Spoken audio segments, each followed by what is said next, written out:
Hi friends, England team India మధ్య ముంబైలోని వకాండే స్టేడియంలో ఆదివారం జరుగుతున్న చివరి 5వ టీ20 మ్యాచ్లో 248 పరుగుల విజయ లక్ష్యంతో బ్యాటింగ్కు దిగిన ఇంగ్లాండ్ బ్యాటర్లు భారత్ బౌలర్ల దాటికి విలవిలలాడుతూ క్రీజులో నిలవలేకపోయారు. ఫలితంగా కేవలం 10 ఓవర్లలోనే 97 పరుగులకు ఆలౌట్ అయ్యారు.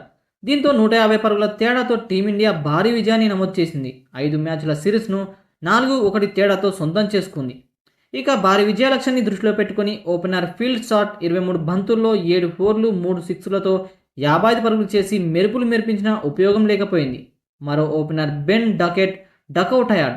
జాకబ్ బేజల్ 10 పరుగులు చేసి శివం దూబే బౌలింగ్లో క్లీన్ బౌల్డ్ అయ్యాడు. మిగతా బ్యాటర్లు ఎవరు క్రీజ్లో నిలవలేకపోయారు. ఇక సారథి జాస్ బట్లర్ కేవలం 7 పరుగులకు వరుణ్ చక్రవర్తి బౌలింగ్లో తిలక్ వర్మకు క్యాచ్ ఇచ్చి పెవిలియన్ బాట పట్టాడు. హర్రీ బ్రాక్ 2, లియం లివిస్టోన్ 9 పరుగులు, బ్రైడన్ కార్స్ 3, అదిల్ రషీద్ 6 పరుగులు చేశారు.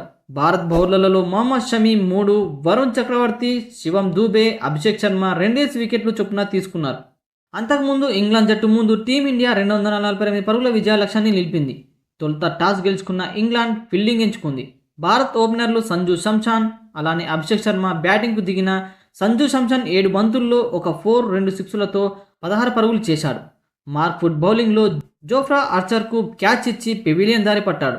One down batter Tilak Varma, సారథి సూర్యకుమార్ యాదవ్ వెనువెంటనే అవుట్ అయిన అభిషేక్ శర్మ మాత్రం క్రీజ్లోనే నిలబడిపోయాడు. ఇక 37 బంతుల్లో స్పీడ్గా సెంచరీ పూర్తి చేసుకున్న అభిషేక్ శర్మ నిలకడగా ఆడి స్కోర్ పెంచాడు. మొత్తం 54 బంతుల్లో 135 పరుగులు చేసి అదిల్ రషీద్ బౌలింగ్లో జోఫ్రా ఆర్చర్కు క్యాచ్ ఇచ్చి అవుట్ అయ్యాడు. శివం దూబే 13 బంతుల్లో 30 పరుగులు, అక్షర్ పటేల్ 15 పరుగులు చేశారు.